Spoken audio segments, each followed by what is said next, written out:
Bonjour. Alors dites-moi, quand est-ce que vous allez arrêter de faire du greenwashing?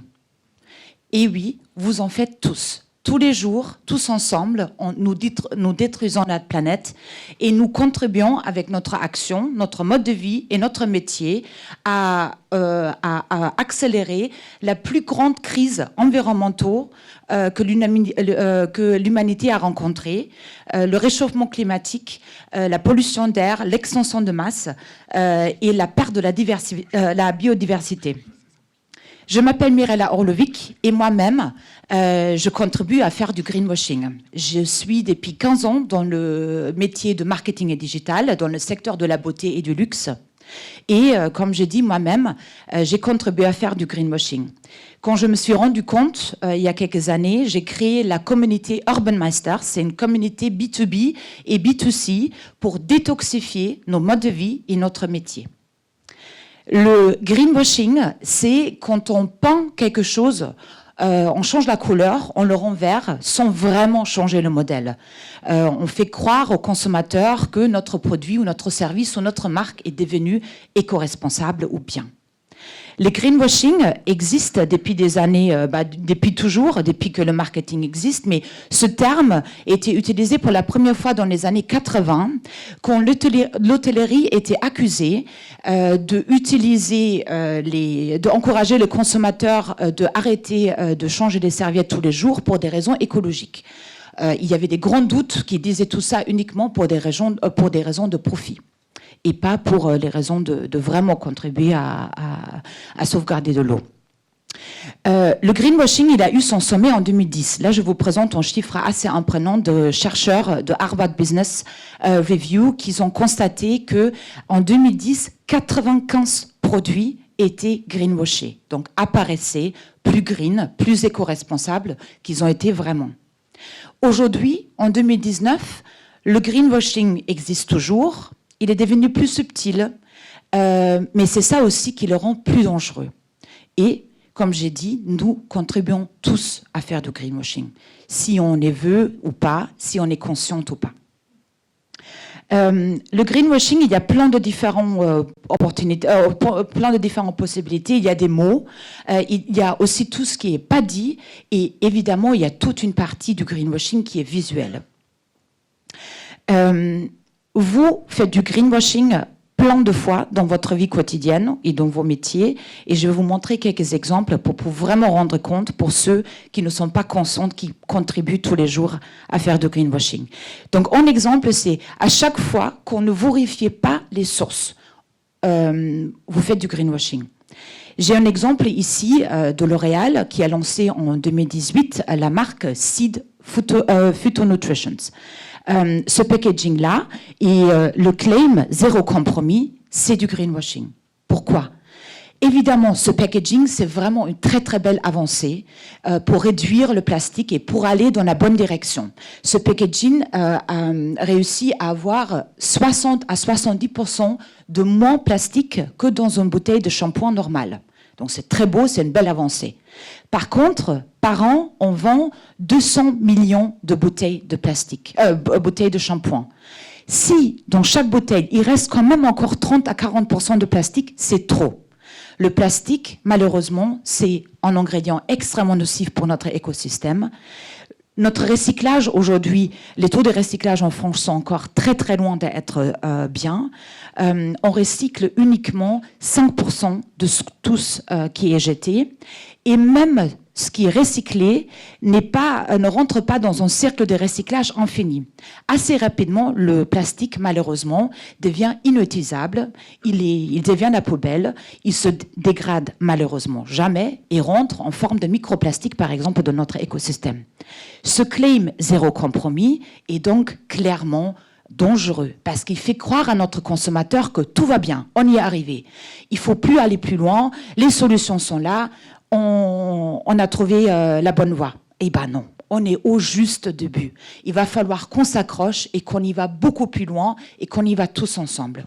Et d'ailleurs, il est aussi faux parce que aujourd'hui, il existe des véritables solutions zéro waste, le shampoing solide par exemple. Donc attention là, si vous ne vérifiez pas vos sources, vous risquez de faire du greenwashing. Et je suppose que là, un marketeur très emballé, engagé par ce que le packaging lui a dit, s'est dit, OK, très bien, ça c'est une solution la plus green au marché, allez, on y va fort avec les claims. Donc attention. Vous faites aussi du greenwashing à chaque fois que vous ne connaissez pas tout l'impact environnementaux et sociétaux de vos produits et de vos services.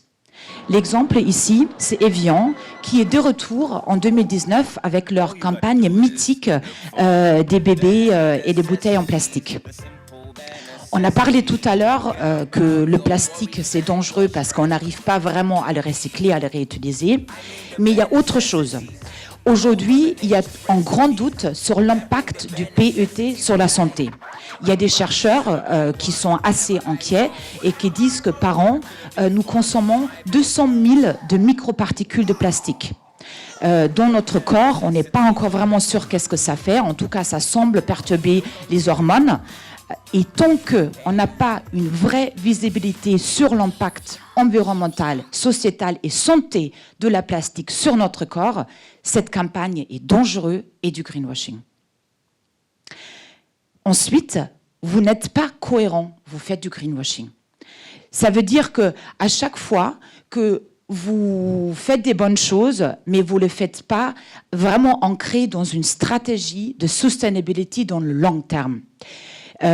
Olivia Firth, c'est une des activistes, d'ailleurs c'est la femme de Colin Firth, un acteur, mais c'est une des activistes et une vraie visionnaire dans la slow fashion. Elle a été à Cannes Lions la semaine dernière. Elle a contribué à une table ronde organisée par l'Économiste. Elle a été interrogée sur son avis, qu'est-ce qu'elle en pense sur déjà H&M et la collection, la Conscious Collection, donc leur collection capsule écologique. Et d'ailleurs aussi sur les accusations que l'association de consommateurs norvégienne a fait à H&M il y a quelques jours. H&M était accusé de faire du illegal marketing et demandé par cette association de consommateurs de s'excuser auprès des consommateurs et de arrêter ce type de claim. Et Olivia Firth, là, et je peux que la joindre, a dit, écoutez, une marque du fast fashion, elle fait dans tous les cas du greenwashing. L'industrie de la mode, elle est extrêmement complexe en termes de supply chain. On produit les vêtements à l'autre bout du monde. Tout au long de la chaîne de valeur, l'impact environnemental et sociétal est extrêmement élevé. Si vous regardez par exemple le coton, c'est la matière première la plus utilisée. Plus que 40% de nos vêtements sont en coton. Malheureusement, cette plante, elle est extrêmement gourmande en eau, en terrain et en pesticides et fertilisants. Mais aussi, nous, les consommateurs, notre impact environnemental est désastreux parce qu'à chaque fois, quand on lave les vêtements, on utilise énormément de l'eau, de produits chimiques et les vêtements on contient de microplastiques qui, après le lavage, pénètrent encore une fois dans notre écosystème. Donc, quand on bosse dans la fast fashion, on peut que faire du greenwashing, parce que c'est une industrie qui est extrêmement polluante. Donc, des bonnes initiatives, des petites bonnes initiatives comme ça, encore une fois, vont dans la bonne direction, mais donnent aux consommateurs une mauvaise impression que tout est bien, on y est arrivé, alors que ce n'est pas du tout le cas.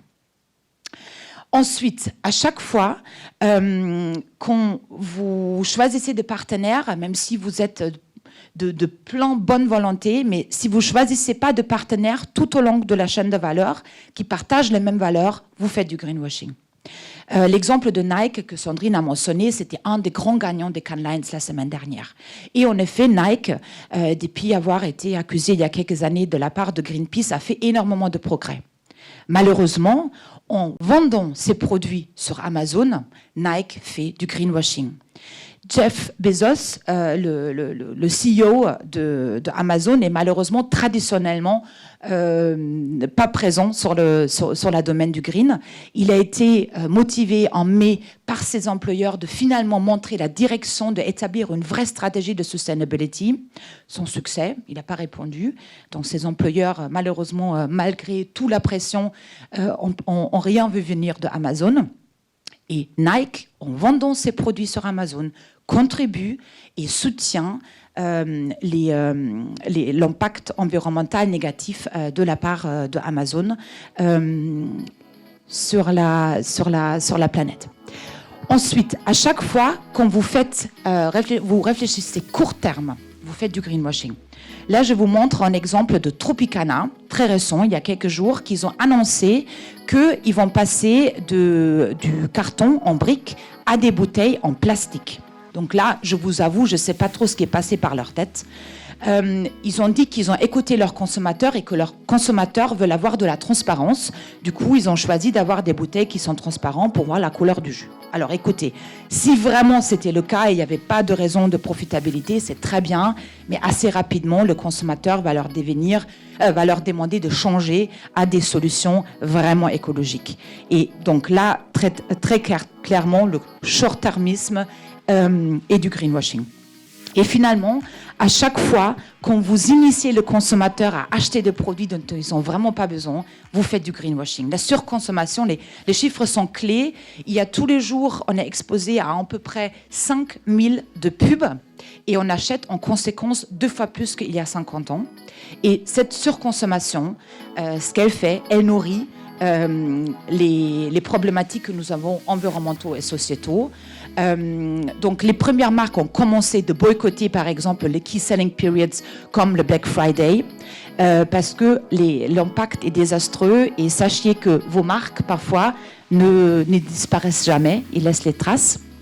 Et pour conclure, le nouveau CEO de Unilever était aussi au Cannes Lions la semaine dernière. Et ce que j'ai beaucoup aimé, c'était il a dit à chaque fois que les beaux paroles, les beaux mots ne suivent pas des actions. Vous faites du woke washing. Et je voudrais me joindre à lui et dire si vos actions ne suivent pas de mots, c'est du greenwashing. Vous allez en payer le prix plus tôt ou plus tard. Coca-Cola peut en témoigner parce qu'ils sont extrêmement critiqués sur les réseaux sociaux de la part des consommateurs ou des activistes parce que, comme j'ai dit, les traces du marketing et de vos produits ne disparaissent pas. Clairement, les consommateurs, les millennials et Gen Z ont marre de pubs qui ne sont pas pertinents et qui n'ont pas vraiment une authenticité, un message authentique à dire. Donc, le message que je dois vous passer, c'est que le détox, c'est pour maintenant. Ne vous dites pas, vous êtes des petits marketeurs digital ou CEO d'une petite entité. On y est tous responsables. Les détox, c'est pour maintenant. Ça va être dur. Vous n'allez pas les informations dont vous avez besoin.